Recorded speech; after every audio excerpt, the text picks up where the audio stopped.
Hey, Emily. Surprise, surprise. Looks like I'm going to be fashionably late once again. But hey, I know you'll forgive me, right? After all, you should be grateful to have someone like me in your life. Oh, by the way, when exactly was I supposed to meet you? Was it 11?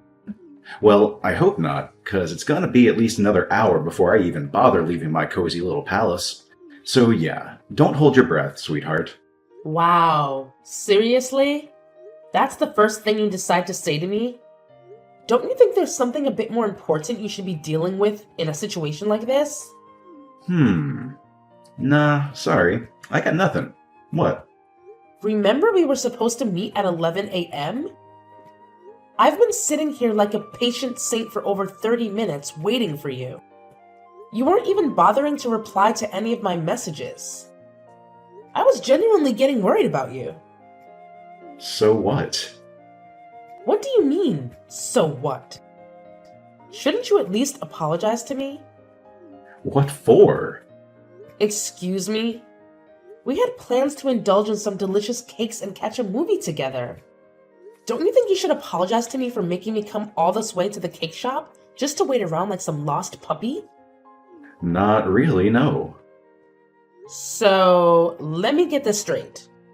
You make your fiancé wait over 30 minutes, only to drop the bomb that you'll be at least another hour before leaving the house, and you don't even feel the tiniest bit of remorse about it? That just shows me that you couldn't care less about me or how I feel. So tell me, what am I to you, huh? Oh, I'm just running a little late. No need to make a fuss. Quit acting like I'm deliberately trying to mess with you or whatever. Honestly, you've got some kind of persecution complex going on there. Maybe you should get that checked out. No, I don't.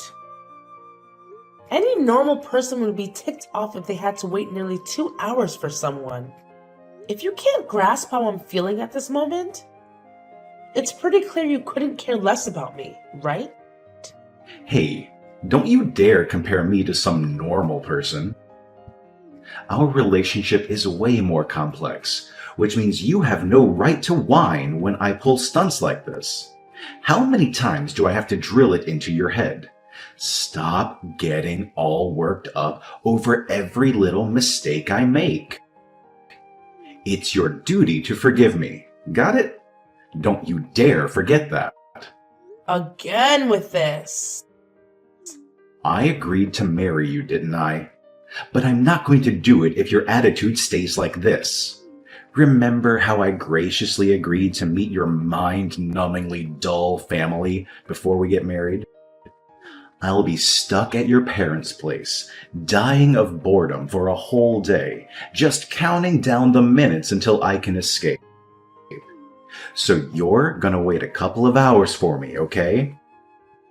It's absolutely nothing compared to the torture you're about to subject me to in a couple of weeks. So save your complaints, alright? What I'm going to put you through? For meeting my family? That's so rude. It's not rude considering who they are. Your dad's just some construction worker. It's not like he's some big shot or anything important. Your family should feel privileged that I even bother agreeing to meet them. I don't normally waste my precious time visiting families with low incomes, you know? Waste your time? Low income? I can't believe how insensitive you're being right now. You're talking about my own family, and you haven't even met them yet. I had no idea you had this side to you. This isn't some run-of-the-mill relationship. You should have figured that out by now. So don't you dare compare me to anyone else in your pathetic circle, because you don't owe any of those losers as much as you owe me. Anyway, I'll grace you with my presence in about an hour or so. Is my son running late for another date with you? Yeah? I was just chatting with him, and he mentioned it to me as if it's no big deal. I'm sorry, but I feel like I must have raised a selfish boy. I swear I did my best. Now I know it's not really my place to say, but lately I've been wondering if you'd truly be happy with him. The way he's treating you is just not right. I mean, I know he's not the most sensitive person in the world, but I expected him to at least show more respect to his fiancée. I hope it's not causing you any unnecessary stress or anything like that. To tell you the truth, even I've been wondering if agreeing to marry him was a good idea or not. I'm sure you're not sure about it. Why did you say yes? Why him? I hear the way he treats you. I said yes to Johnny because I owe him. What do you mean? Well, it's kind of a long story.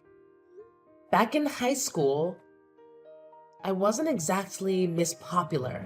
The popular girls made it their mission to bully me, and things got really rough. One evening, I was minding my own business, heading to a bookstore alone, when a bunch of senior guys, the really mean ones, spotted me and surrounded me. I'm pretty sure they were high or drunk or something. They started demanding money from me just to let me pass. And if I didn't cough up the cash, they threatened to take it from me in some other way. These guys were seriously messed up. Like getting suspended for drugs and assaulting teachers kind of messed up. And me? Well, I was just a girl. I couldn't even defend myself against the mean girls at school who bullied me, let alone these guys. That night, they could have done anything to me. I tried fighting back to escape, but it only made them angrier, and they started hitting me. Oh my God. Johnny happened to be on his way home from a basketball game that night and witnessed the whole thing. He had his baseball bat with him and approached them from behind. Everything went down in a blur. I don't think any of those guys had any clue about what hit them or who was responsible. Johnny came to my rescue that night. I really think those guys were planning on taking more than just my money that night. I had no idea that happened. Johnny never told me. Like I said, those guys had no idea what hit them.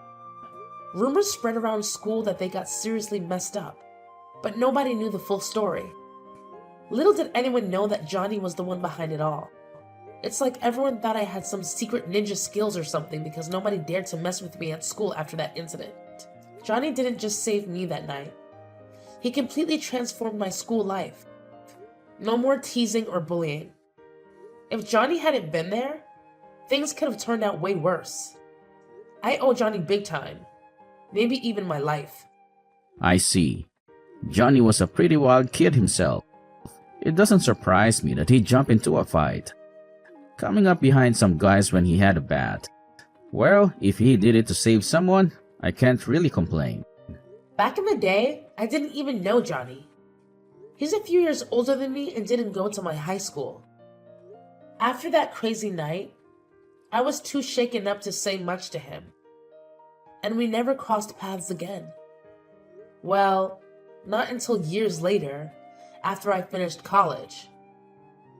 One of my buddies dragged me to a club, and there he was, Johnny. I recognized him right away. He was the guy who saved me back in high school. Funny thing is, he didn't remember me. I guess I've changed a lot since the last time he saw me. But you know what? When he came to my rescue that night years ago, and now seeing him again, I couldn't help but think it was fate. That's why I wanted to be with him.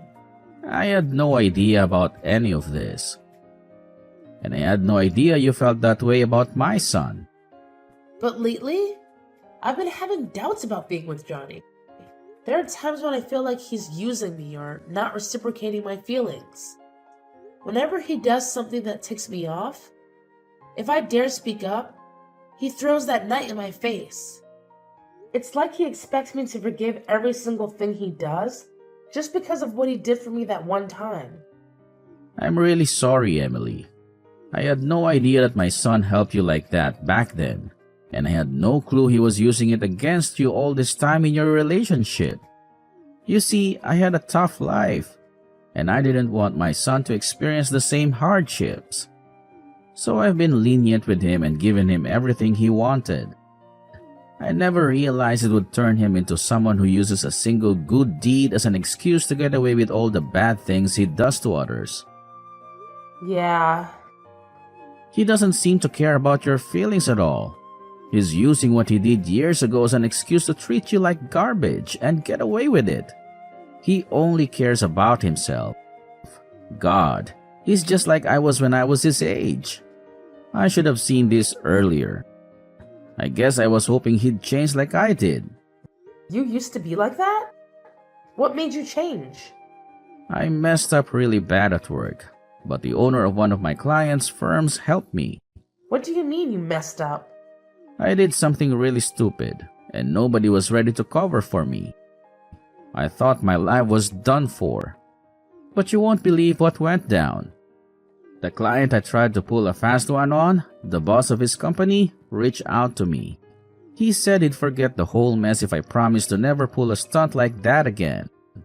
All he wanted was for me to stick to the right path from then on.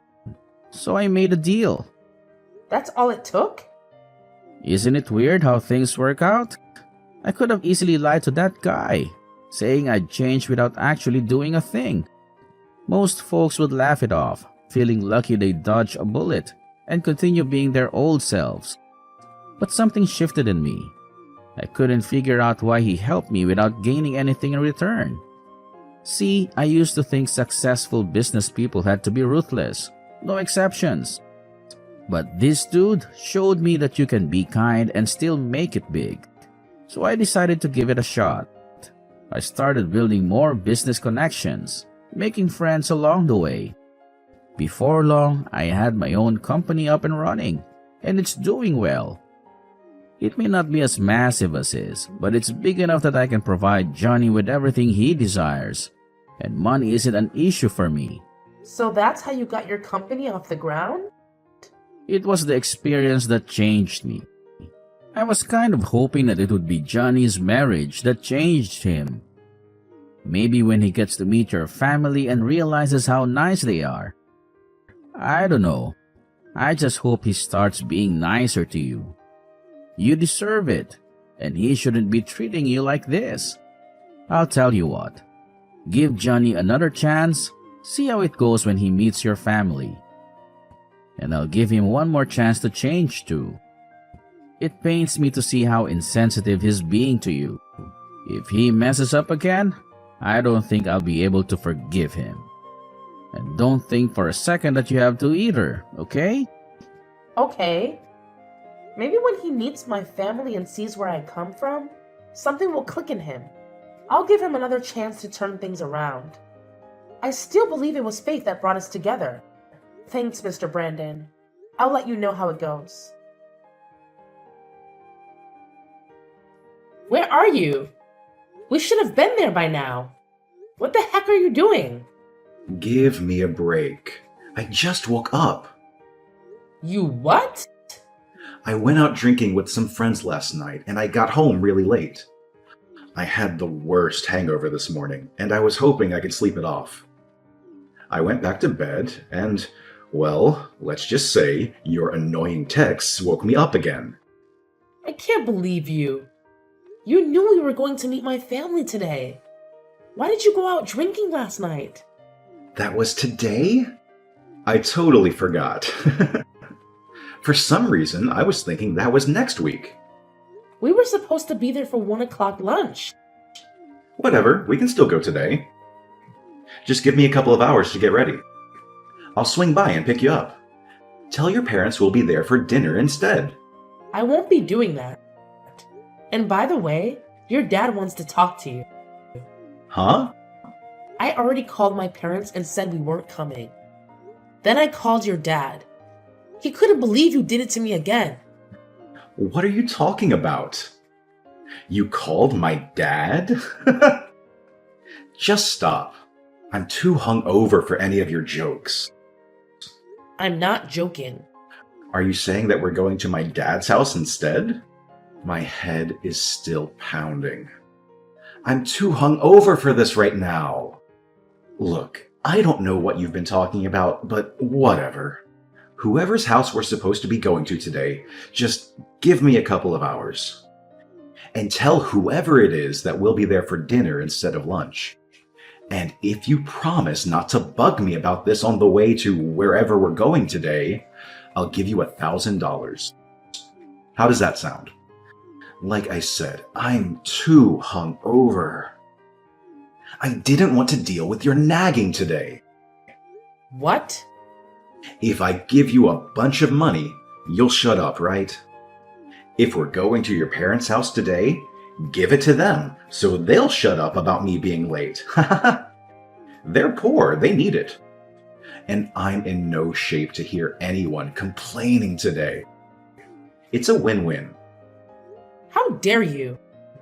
You think you can just pay me and my family off now? If you haven't even met them yet, and you think if you flash your money around, all will be forgiven? Yeah, I do. Poor people need money, and they'll do anything for it. It's not like I'm making them work for it either. I just want them to shut up. They don't want your money, and they certainly don't need it. And neither do I. Yeah, right. Johnny, you're not my son anymore, and I'm writing you out of my will. Huh? I said from today forward, you're not my son anymore. You're nothing to me.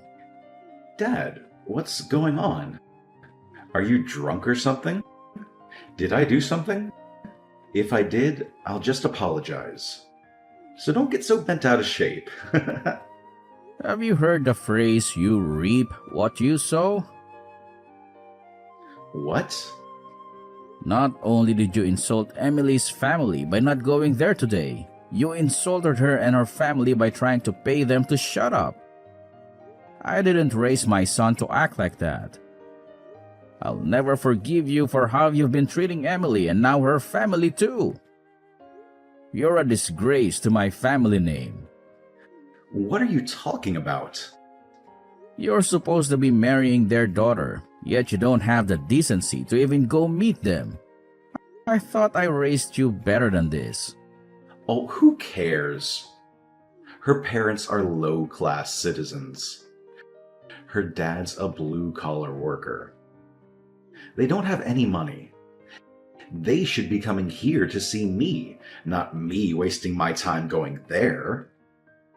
Then again, they'd probably steal something if they did come here. Why do you think I haven't let Emily move in with me yet? Because I haven't equipped the place with cameras yet. I didn't want her letting her parents in when I'm not home and everyone robbing me blind. You're horrible. You haven't even met them. If you hate them so much, why are you marrying Emily in the first place? Because she's beautiful and does whatever I say. Plus, she owes me. So I can do whatever I want and she can't complain about it. That's what you think a wife should be? You're further gone than I ever thought before. I was stupid for thinking you would ever change. Exactly. I haven't changed. So why are you so upset with me now? Because you never been engaged in committing to spend the rest of your life with someone before. Hey, what the heck did you do to my dad? How dare you bring him into this? He has nothing to do with you and I, and nothing to do with me and your family. I thought you were supposed to be a good girl and do what I say. But this is what you do to me? Is that what you expected from me? I gave you everything. I spoiled you. I showered you with gifts. And in return, you were supposed to do whatever I said. And then you run off and tell my dad the instant I do something you don't like. Where's your appreciation for what I did for you back when you were in high school? So that's it, huh? That's what I mean to you?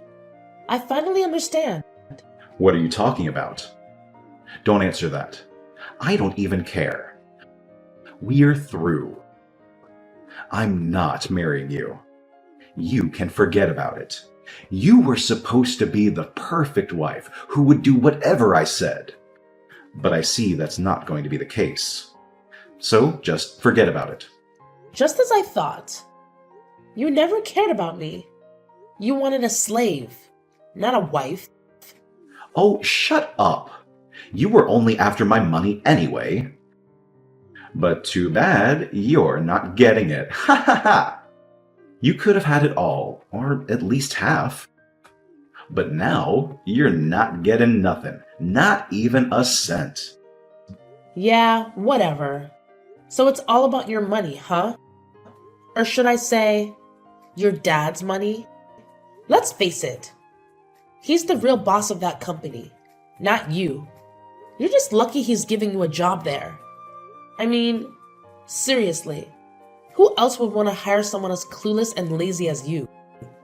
And by the way, where did you get the idea that my family is poor? What made you think that? Let me set the record straight. My grandpa is the proud owner of Solid Build Construction. His company is responsible for crafting some of the most jaw-dropping buildings in the whole darn country. What? Solid Build Construction? That company is 10 times the size of my dad's. That company is huge. Your grandpa, is the owner of that entire enterprise? But you said your family did construction. I thought your dad ran a crane or something. I didn't say he was a construction worker. I said he worked in construction. He works in the head office for my grandpa's construction company. If you ever would have met my dad, you would have seen that he's a small guy. He's never done construction in his life. He doesn't swing a sledgehammer. He pushes pencils. And you definitely wouldn't have thought he was poor if you saw his mansion and collection of cars. My dad's the company president now that my grandpa's retired. What? You can't be serious. My dad was really looking forward to meeting you. He was hoping when we got married that you'd come work for him at the head office. Then all this happened. It's impossible now. We're not getting married anymore. You said so yourself. Just hang on a second there. Let's not get ahead of ourselves. I never said we weren't getting married. I mean, I didn't say anything like that to your dad, at least. But I did. I told him what you said to me. My dad doesn't want anyone marrying me just for his company and money. He thought it was cute how you had no idea who he was and you were still interested in me. But like you said, the marriage is off, isn't it? I understand. Wait. I apologize for saying those terrible things about your family. I had no idea who they were. I apologize from the bottom of my heart. I'd loved you ever since we first met. But you were in high school then, and I knew it wouldn't work out at the time. But then you found me again. It's true love. I love you so much. I want to marry you. Let's call off the calling off of the marriage. You just don't get it, do you? Huh? You don't understand anything. The only thing I ever wanted to hear from you occasionally was sorry. And you've never once said it to me. Despite all the things you've done to me. You've never said it to me because you don't think you've ever done anything wrong to me, isn't it? I'm sorry. Sorry. How's that? Is that enough for you? It's not just the word itself. You have to mean it. The word has meaning, and it comes with a feeling that I know you just don't have. Emily? I wanted to be with you. I really did. I thought we were meant to be together. I thought it was fate that brought you to me that night. But Emily, it was fate. That's the only explanation. Let's get married. It's what destiny wants. That's what brought me to you the first time, and you to me all those years later. No way, Johnny. You're wrong. And I've already cracked the case. Guess what? It was nothing but a big fat scam, wasn't it? Huh? A scam? What are you talking about? Come on. Don't play dumb. You and your buddies who tried to mess with me that night, you're all in cahoots, aren't you? You totally set me up. They acted all menacing, making it seem like something terrible was about to happen. And right on cue, you show up like a so-called hero, saving me from those supposed villains. Hold up. So, you were already in on the whole thing? Yeah, I found out pretty recently. I happened to catch you hanging out with those sketchy dudes who were trying to mess with me that night. So, I decided to confront them and get the scoop on what really happened that night. Tell me, what was it all about? Why did you lie to me? Well, you see, it's a bit complicated, if you can even wrap your head around that. I was just messing around with those guys, placing a little bet to see if you were gullible enough to fall for me and be my girlfriend. But you had to go and run off before I could even explain myself, and I ended up shelling out $100 to those idiots because of your little disappearing act. Then, years later, we crossed paths again, and miracle of miracles, you actually agreed to be my girlfriend, helping me win back that $100 I lost. So yeah, you're like my lucky charm or something. Aren't I just the luckiest guy ever? You're despicable, Johnny. I don't want to see you ever again. Maybe if I change my mind, I'll give you a call. Give me about 10 or 20 years to think about it. And after that, if it's really fate, I'm sure I'll run into you again. But until that day, don't call me, don't text me, and don't come anywhere near me. And if that day never comes and we never see each other again, let's call that fate. Enjoy your life. Goodbye. Emily, don't go! After that, Johnny's father not only disowned Johnny and wrote him out of his will, but he also fired him from the company. Now, with no job, no fiancé, and no father to sponge off of, Johnny was left completely on his own. He didn't have any luck looking for a new job either, as all potential employers found it odd that he was fired from his own father's company and that he didn't have any good references. Johnny tried to go back to his father and apologize, but his father was firm with his decision and sent Johnny away every time. Mr. Brandon told Johnny that he would only take him back if he could prove to him that he had changed. But Johnny doesn't think that he did anything wrong, and thus will likely never change. Things never would have needed to go that far if Johnny didn't have it in his head that he was better than everyone else. And because of that, he refused to apply for any blue-collar positions. So he was out of work for a long time. He burned through what little money he'd saved up and had to eventually sell his house and move into a tiny apartment while he continued to look for a decent job. That alone was a massive hit to his ego. But it didn't seem to be enough to change him. Maybe when Johnny hits rock bottom, he'll realize his mistakes? Maybe.